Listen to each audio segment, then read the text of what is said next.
So ayan guys, good morning. Ayan, andito tayo ngayon sa highway. Ayan. Andito ko ngayon banda sa may Isitan Mall. So yun. Morning ngayon. Pasok tayo ngayon sa duty natin. Ayan. So hingi ko yung gabay ni God sa aking pagbabike. Ayan, nakabike tayo ngayon guys. So ito yung area na to is ito yung Isitan Mall. Ayan, sa Merrick to. Ayan. Ayan. Ayan, tapos tong bandang bandang kanan natin papunta yung ng Quiapo. So going to Mindiola tayo ngayon. Ayan. Itong way na to, dire-diretso lang yan. Pagdating daw sa may Mindiola, kakaliwa tayo doon. Ayan.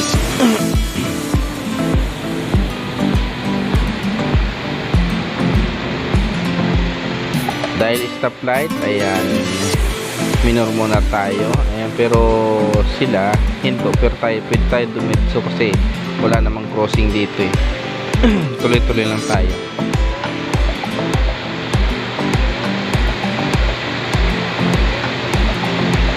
Ayan, another stoplight tayo. So yan, crossing dito. So hihinto tayo dito siyempre kasi may mga sakyan. Pero dahil sa maluwag naman walang sakyan, pasok na tayo ngayon. Diretso na tayo. Huwag lang yung may sasakyan na tayo pwede dumiretso kasi wala tayong laban doon dahil stoplight yun. So tuloy pa rin tayo dito kahit nakapula. Kasi ito naman naman siya, wala na mga tumatawid. Ayan.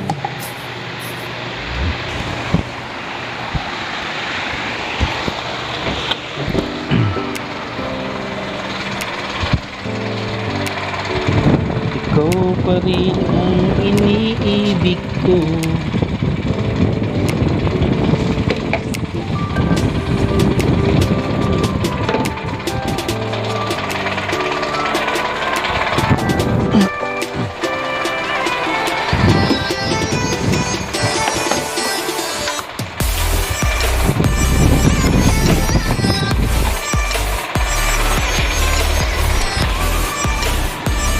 Yan, ito yung flyover.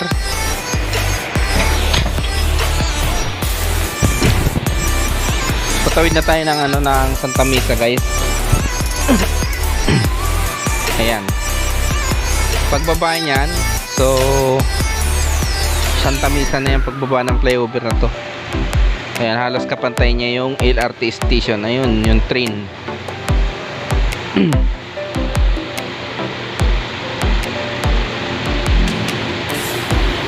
Ang gamay-gamay lang, pero pababa na to eh. Medyo mabilis takbo natin dito kasi pababa to guys. Tapos yan dyan, so kasi sa ngayon eh,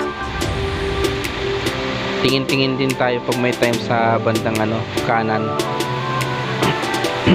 Kasi minsan may mabilis sa sasakyan na sasabay sa atin dyan eh. Kaya kakabig tayo kaunti sa kaliwa. Tapos pagdating sa unahan, papasok tayo sa kanan.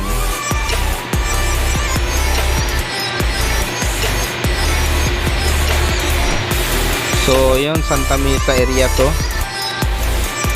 Ayan.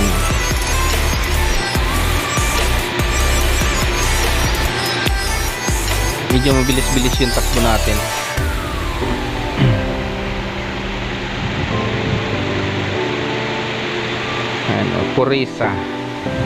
Puresa Station. Andito tayo sa may Puresa Station.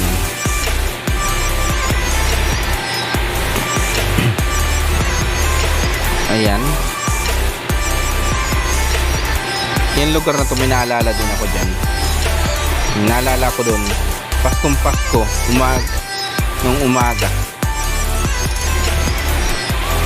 Akalain mo ba naman na yung baon ko kasi nilagay ko lang sa plastic. Hindi ko expected na bibigay yung plastic kasi dinobli ko pa siya eh. Marami rin kasi laman kasi pati yung pagkain nitong ano ko dito, alaga ko na aso sa duty, sinabay ko, binigyan ko rin ay nilagyan ko rin sa ng pagkain, kaya medyo marami yung kanin. Tapos yun yung ulam ko. Dito sa Santa Misa maraming ano dito, maraming pahinga na magjowa, mag-asawa. So, sabi nga niyan, kahit mabigat, pag pumidal ka naman, malayo yung tatakbuhin mo. Parang pumidal ka ng 4 na pedal, malayo-layo na yung tinakbo ng bike. So yun, so nandito tayo ngayon, patawid tayo ngayon ng ano, ng San Juan. Ayan, sa stoplight na to. Medyo packet din to, may tulay dito eh. Dadaan tayo dito sa may tulay. Hindi ko pa man kabisado lahat ng ano dito, ng mga street ganon. Pero yung parang sabi, halimbawa yung Santa Misa, galing ng ano, Santa Cruz, Mindula, excuse me, ayun, tapos Santa Misa, San Juan, yan. Bakit na tayo dito sa tulay na to? Tulay ito eh, papansin niya to guys.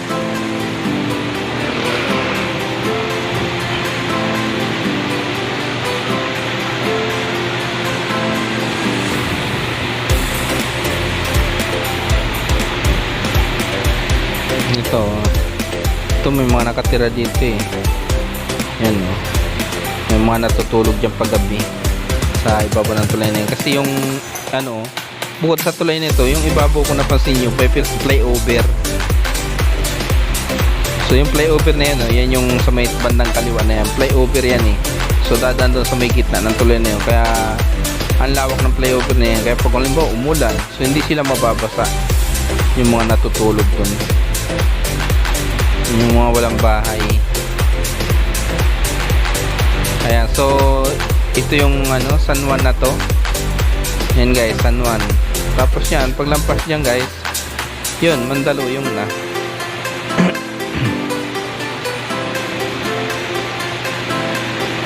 Ayan, stoplight to, kaya nakahinto tayo ngayon guys.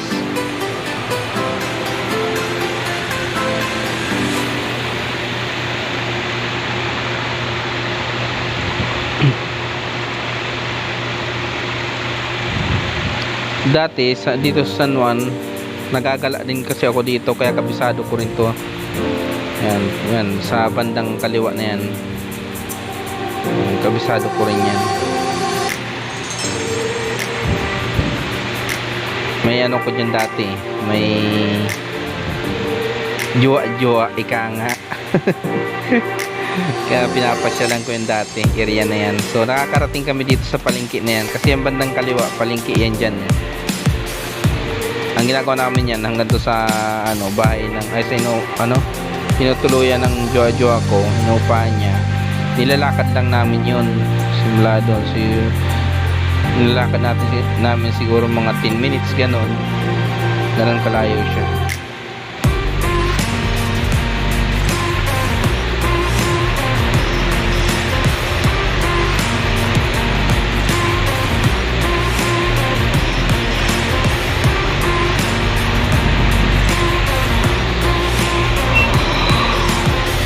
So yun, green light na tayo, pasok na tayo. Yan, bigla pang sumingit si Manoy. So yun, tuloy-tuloy lang tayo. Ayan,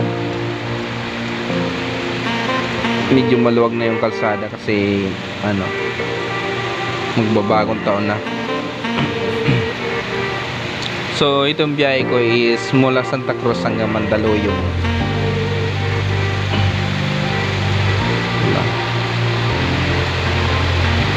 Ito kasing gamit kong bike ngayon, si Brave, is ano kasi to, 20 liner to. Kaya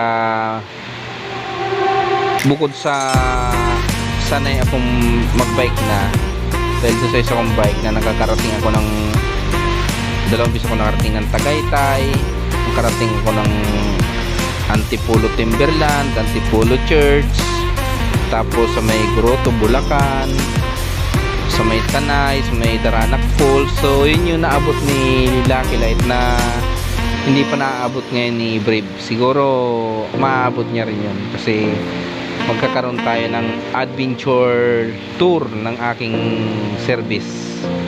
So hindi pa man ngayon kasi sabi nga niya ni inaano ko pa siya, ina-upgrade ko pa siya.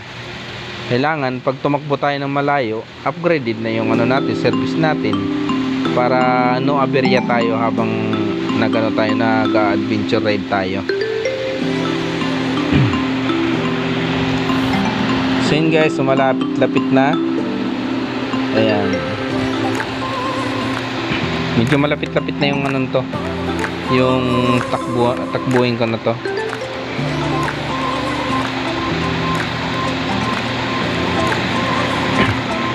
So susunod nito is pinakandulo nito. Ito pinakandulo ng kalsada na to. Yun na yung ano, Mandaluyong City Hall. Yan. So yun nga, ang luwag ng kalsada. Wala masyadong ano, sasakyan. No, talaga bagong taon na eh. Magbabagong taon.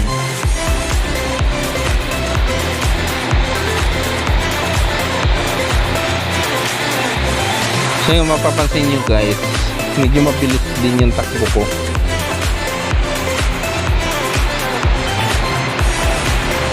Kasi ano rin to eh, tamang padjak lang ako dito, pero sagad din ko sa 3.7. Ayan ang ano ko, ang cambio ko. Kaya medyo mabilis-bilis din yung takbo ko.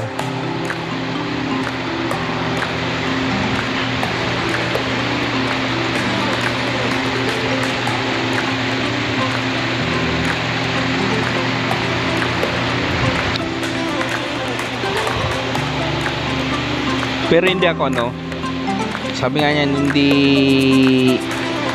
hataw ang pedal. Tama lang, saktong pedal lang. Kaya lang talaga, sabi ko nga, pag once na ano, nakasagad ka ng cambio na 3x7 ka, mabilis talaga yung takbo. Pero pag mga ganyan, halimbawa, uminto ka, so bago ko niya numinto, nag-adjust na ako ng cambio niyan kasi pag once nasagad ka sa 3.7, mabigat siya ano, mabigat siya ipedal. Medyo mahirap kasi nakahinto ka tapos ang cambio mo nakasagad, mabigat, hindi ka kagad makatakbo.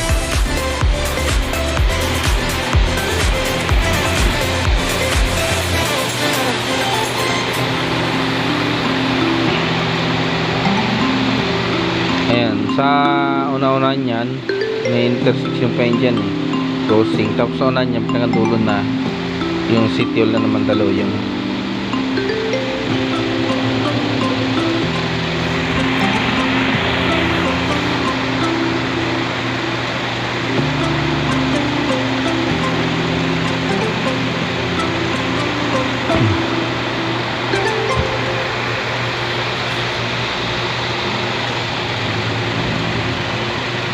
Tuloy-tuloy na rin yung ano natin sa ating ano, sa ating channel. Pagpasok ng 2023 is kahit paano bigay tayo ng activity.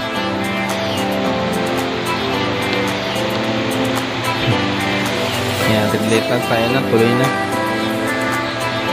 Malapit lang sa ano eh, malapit lang sa City Hall na Mandaluyong ang pinag-duty-an ko eh. Ako nakataw siya mag-bike.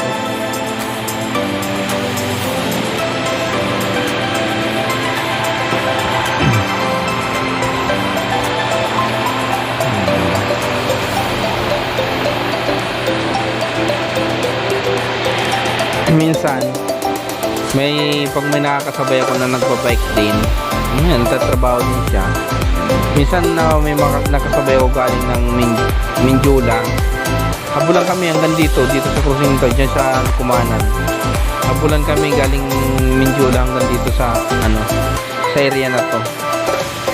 Doon siya lumiko sa may anong yun, crossing na yun, kumanan siya doon. Ako naman diretso. Sabi nga niyan eh. Pinaglaruan. Pinagtripan ko siya eh. Kasi parehas ang namin, parehas ang bike namin, 20 liner din siya. Parehas yung namin. Kaso nga lang, yung takbuhan, yung pedal, talagang hindi siya tatagal kasi sanay naman ako eh. Sanay ako sa takbuhan ng malayo ang bike. So yun guys, so ito Mandaluyong City Hall na yan, yung area na yan. Okay, pagdating naman dito sa unahan, kakanan na tayo dyan. Kanan tayo din sa area na to. Ayan, so malapit-lapit na tayo dito.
Wala akong makitang luto eh, kaya magpapandesal na lang ako dito. Bibili na ako ng pandesal.